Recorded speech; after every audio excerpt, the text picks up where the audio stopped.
I've got a question for you, one which I'd actually quite like your thoughts on. Why is music more nostalgic than ever these days?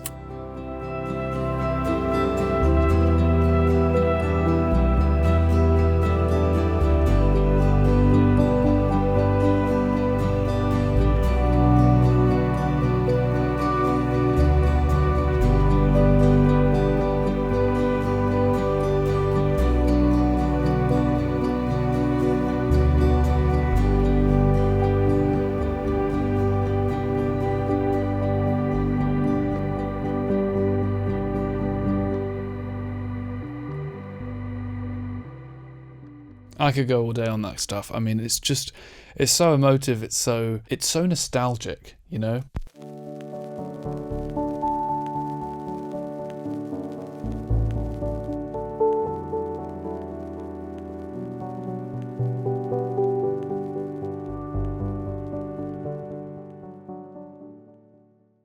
I don't know what it is about that particular sound that makes you think of a fond memory or a distant past.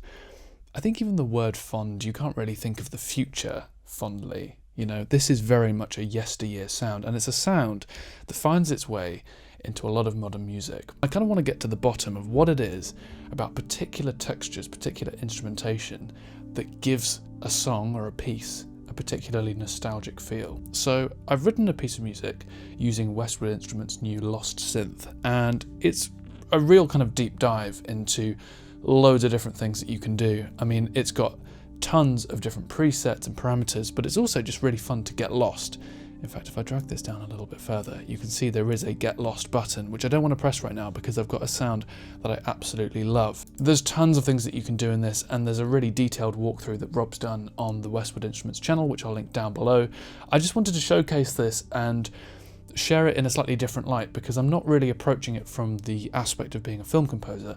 I'm actually approaching it more from the pop production side of things. Even though I think this kind of sound would work really, really well in a Netflix series, there's something about this sound that's particularly prevalent nowadays in more kind of modern pop music styles. And what I really like about this library is it straddles that balance really well between what is ultimately a kind of throwback 80s synth sound and roots it in the modern day with that little bit of extra processing. This library is great for building synth textures quickly. It's the kind of thing that activates a different part of my brain when I'm doing it myself. So when I'm writing music, all I want is just to be inspired and click on a preset that just takes me there. There's enough customization in this that you can go back and tweak those effects later, but tons and tons, I mean over 200 presets, over 80 different sounds that just get you started right away. So we're going to go a little bit more in depth, but I just want to show you the piece that I've written using this, which is what accompanied that sequence from before,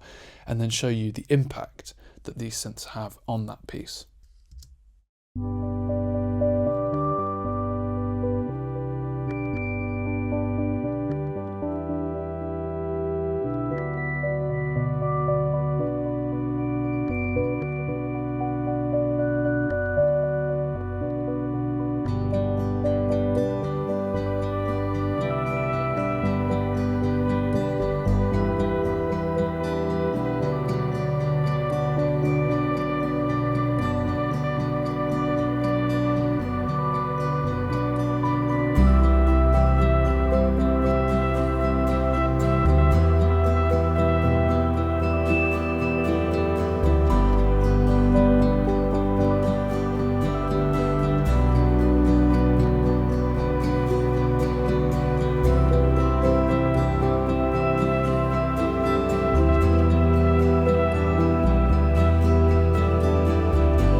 I really like this. I'm going to just go into the middle of this section here and I'm going to mute these elements and you'll hear the impact that they have on the track.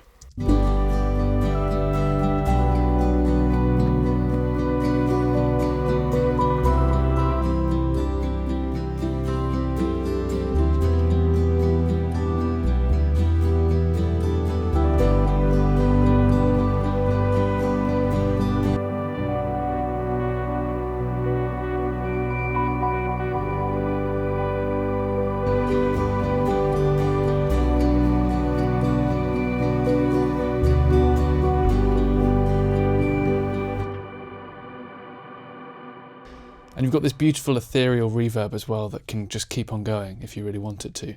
So I'm going to show you this by actually creating a new instrument, because I'm so worried I'm going to lose the magic that I've managed to capture with these sounds. It's really easy to get started with this library because you've got these two banks between A and B. You've also got various bits of processing with filters, and then these memories are clever as well. I'm not entirely sure how it works, but it sort of blends some of that original sound in with some of these extra effects. So if I just load up, there's one in here that I really like called Inverted Verticals. So this is what it sounds like right out of the box.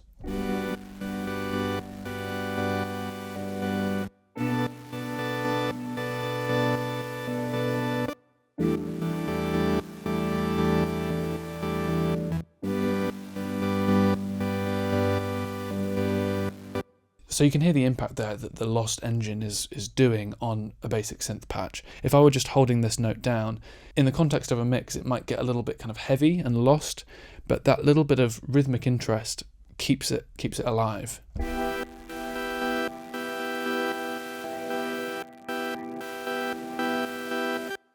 So you can see we've got a few options here for the motion, but what I'm excited about is if I go into the memories here, this is currently on string memory, which sounds great, but I then switched it over to consciousness, which has this sound in it. I suppose the reason that we're trying to make our music sound more nostalgic than ever is because we're trying to relate to our audience's emotional response.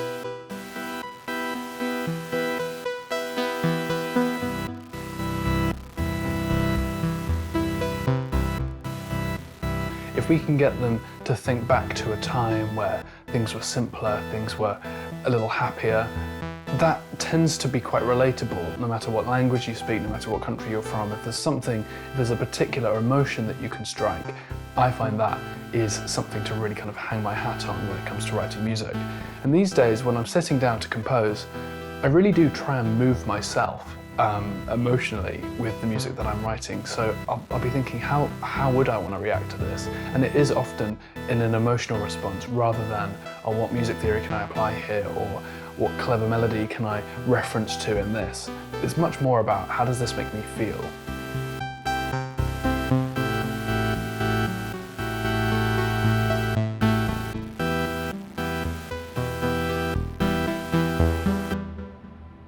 I'm also really pleased that they've got quite offbeat reverb profiles and ambiences that just make it a little bit more unique, a little bit more bizarre. Of course, we've got tons of effects here that we can change, but there's also this second area, which is mood, which I also really like. So if I turn that on, we're currently in the yearn section now.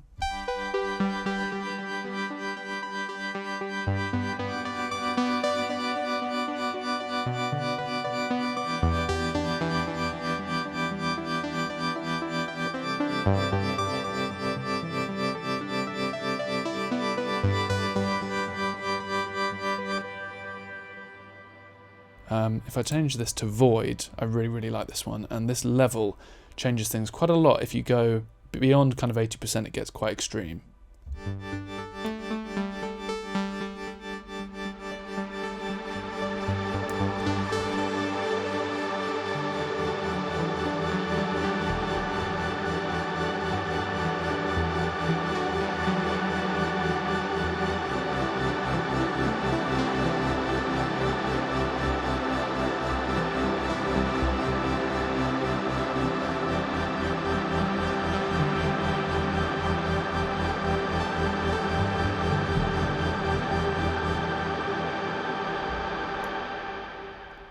It's so cool. I mean, it's just so inspiring. I've very lightly touched the surface of this, and then you can select from the banks here in these different categories of which ones you might want to go between. So you end up with hundreds of possible combinations. Moving into a Rhodes patch here.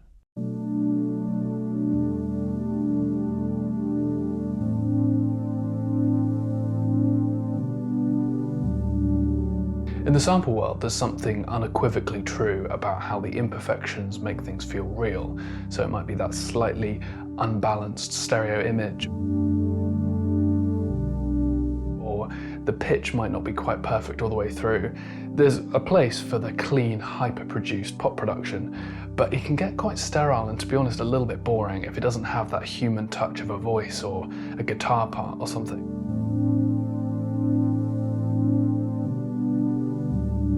And I think that's where libraries like this really come in, because they're designed not to be perfect, to be slightly rough around the edges, as those analog synths kind of are. Circuitry that isn't perfect, and a lot of it has been around for over 40 years, so it's not always in perfect condition. And that's where Lost Synths is really great, because the source material is really simple, but the effects that you can dial in can just take it from here to there and make it feel really, really immersive.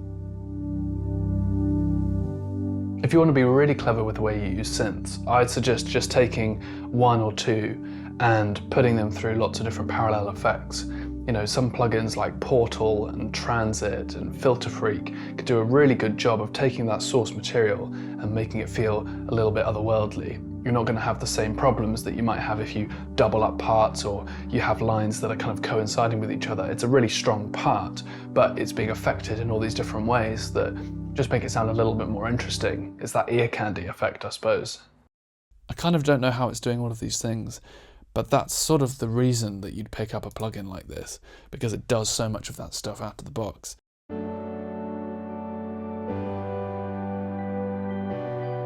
For me, what I found when playing with this library, I just immediately get lost in it, which I suppose is the reason it's called Lost Synth.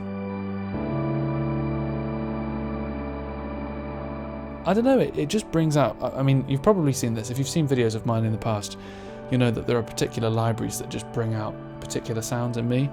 The harmony that I'm playing now is very much in keeping with pieces of music that I've been writing for my own sort of prospective EP project lately. And there's something about these kind of lamenting chords.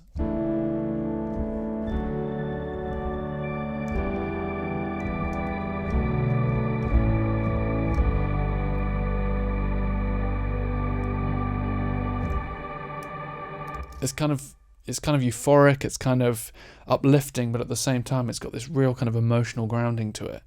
I think that emotional connection is what we're striving to connect with when we're making music nowadays. Thanks so much for watching. Thanks to Westwood Instruments for partnering with me on this video. Subscribe if you haven't done already, and I'll see you again very, very soon. Goodbye.